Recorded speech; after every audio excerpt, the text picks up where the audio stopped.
मेरो प्रस्ताव अस्वीकृत भएको जानकारी चाहिँ सभामुखज्यूले गराउनुभयो हैन। अब मैले कुन विचार, कुन मनसाय, कुन तर्कको आधारमा त्यो संशोधन दर्ता गराएको छु त्यो पनि मैले संसदमा जानकारी गराउन पाइनँ हैन। देश र जनताले थाहा पाउन सकेन। अब म यहाँ अहिलेसम्म चुप थिएँ। म तपाईहरुलाई फेरि पनि के प्रश्न गर्न चाहन्छु भने म यो नयाँ जुन निशान छाप जुन आछ जसमा जुन नेपालको वास्तविक सीमा परिवर्तित गरिएको छ, मेरो विरोध त्यहाँ छैन। हामी कानुनका निर्माता छौँ र कानुनको निर्माताको काम के हुन्छ भने जब कुनै एक्जिस्टिङ कुनै सिम्बल छ, लोगो छ र त्यसमा चेन्ज भइरहेछ भने त्यसको आधार र कारण चाहिँ खुलाउनु पर्ने हो। तर सरकारले जुन विधेयक जुन पेश गरेको छ त्यसमा चाहिँ नेपालको वास्तविक सीमाका लागि यो परिवर्तन गरिएको छ, तर वास्तविक सीमाको आधार के हो त्यो चाहिँ संशोधन विधेयकमा खुलाइएको छैन। हिजो मैले माननीय परराष्ट्र मन्त्रीजीको मैले इन्डियन टिभीमा देखेँ आजकलमा, र उहाँले त्यहाँ खुलेर बोल्नु भएको छ कि यो 1816 को सन्धिको अनुसार हो। मेरो पनि चाहना त्यही हो कि सरकारले यो जुन अहिले जुन नयाँ नक्सा आइराखेको छ त्यसलाई यो 1816 को सन्धि बमोजिम हो त्यो चाहिँ सरकारले स्वीकार गर्नु पर्यो। किनभने 1816 को सन्धि नखुलाइकन यो अन्धारोमा चाहिँ हात्ती छामे जस्तो छ। अनि त्यो 1816 को सन्धि कुरा खुलाइसके पश्चात त्यसपछि 1816 सन्धिको टोटालिटीमा डिस्कसन हुनुपर्छ।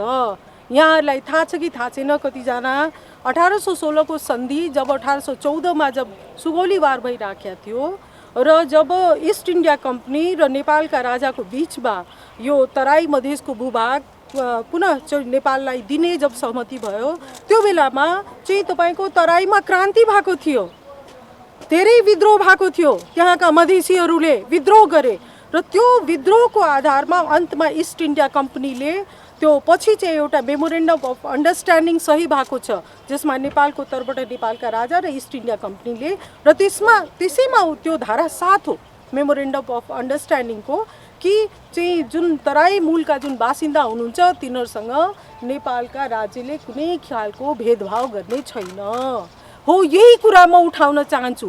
राष्ट्रिय एकताको लागि यदि 1816 को सन्धिको अनुसार नेपालको निशान छाप परिवर्तित भइरहेछ भने 1816 को सन्धि अनुसार तराई मधेससँग भइरहेको विभेद र त्यहाँको जुन समस्या छ त्यसलाई पनि हामीले उठाउनुपर्छ। यो दुईटै कुरा सँगसँग लाग्दा अनि राम्रो हुन्छ। मैले यही कुराहरू चाहिँ भन्न खोजेका थिएँ हैन। तर यो कुरा चाहिँ भन्नबाट चाहिँ जुन खालले सत्तासीन दलले जुन खालले विरोध गरेका छ यो चाहिँ संसदमा पनि हामीलाई विचारको अभिव्यक्ति छैन र मलाई कुन कारणले कुन आधारले चाहिँ सभामुखज्यूले यो जुन अस्वीकृत गर्नुभएको छ मैले त्यसप्रति आफ्नो विरोध जनाएँ अनि म निस्किया छु। अरू थप कुराहरू जस्तो मैले जुन दर्ता गराइसके पश्चात दुईटा कुरामाथि म तपाईहरुको ध्यान आकर्षण गराउन चाहन्छु। सबभन्दा पहिला अब अहिले त चाहिँ सबै जानकारहरूले जुन 9 सदस्यीय जुन विज्ञ समिति गठन भएको छ अब त्यसबाट त यो विद्वत वर्गमा पनि यो चर्चाको विषय भइसक्या हो कि प्रमाणै नजुटाइकन अनि सरकारले किन नक्सा ल्यायो। भोलि प्रमाण नजुटाउन सक्दा के त सरकार पछाडि हट्छ यो प्रश्न आइसक्या हो।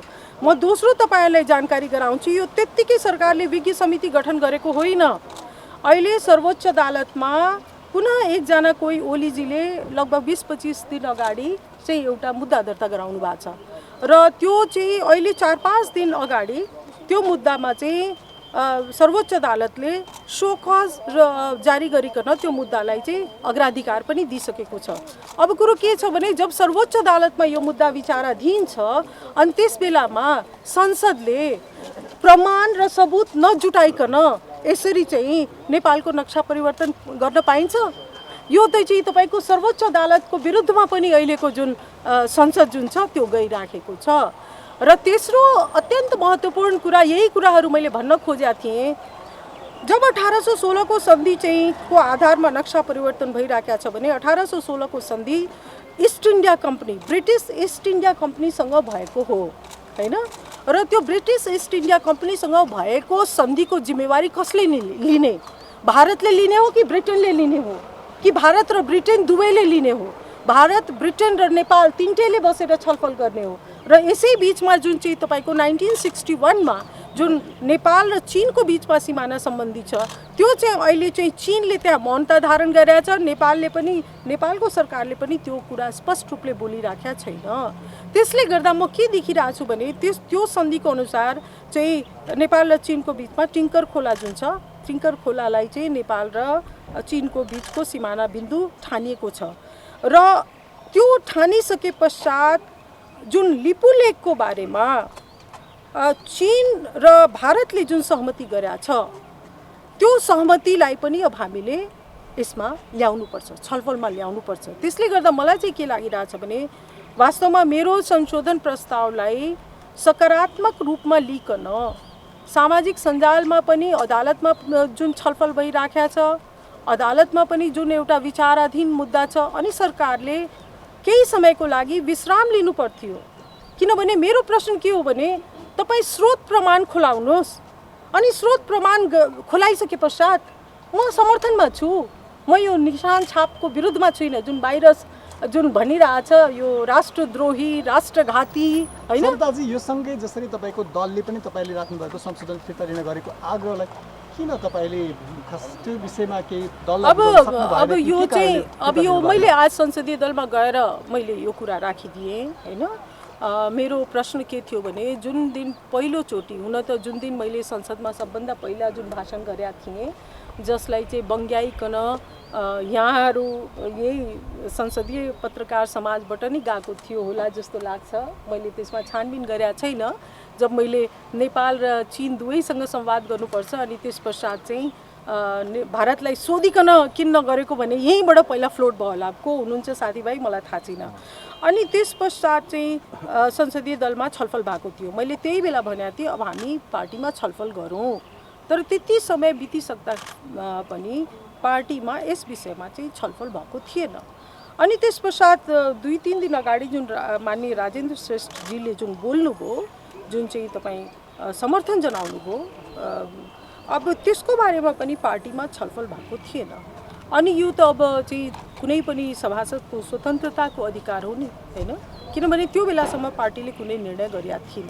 अनि निर्णय नगरिसकेको अवस्थामा मैले संशोधन प्रस्ताव दर्ता गराएँ। तर यति धेरै नेपाली जनताहरू एक ढिक्का भएको बेलामा होइन राष्ट्रियताको विषयमा चाहिँ जनताको भावना विपरीत गएर चाहिँ मैले यसो गरेँ भने जनता खलिन्छन् भन्ने त सोच्नु भयो होला नि। हो, तपाईँले राम्रो प्रश्न उठाउनुभयो। राष्ट्रियता के सीमाले बाँधिन्छ? यदि राष्ट्रियता सीमाले बाँधिएको छ भने आज विश्वभरि जुन नेपालीहरू छन् के तिनीहरूको राष्ट्रिय भावनाको सम्मान नेपालले गर्न सक्छ कि सक्दैन? त्यसैले यो राष्ट्रियताको गलत व्याख्या भइरहेछ। सीमा भनेको टेक्निकल विषय हो। सीमा भनेको भारत नेपाल चीन अब त ब्रिटेन पनि आयो। 1816 को सन्धि अनुसार यदि यो नक्सा परिवर्तन गरिएको छ भने अब ब्रिटेन पनि आयो हो कि होइन। यो सबै बसिकन अनि यसमा छलफल गर्नुपर्छ। सीमालाई जुन ढङ्गले राष्ट्रियताको विषयसँग जोडिकन जुन प्रहार भइरहेछ हामी प्रश्न सोध्ने व्यक्तिहरूमाथि, त्यो चाहिँ गलत राजनीति हो, गलत राजनीति हो। भनेको आज पार्टीले जसरी व्हिप जारी गरेको छ त्यो नमानेर तपाईँ अब म समर्थन गर्दिनँ मतदान गर्दिनँ भने मैले त भनिसकेँ नि। जब मैले आज यति चारैतिर गाली सुनिरहेको छु, ल यो पनि कुरा भनिराखौँ।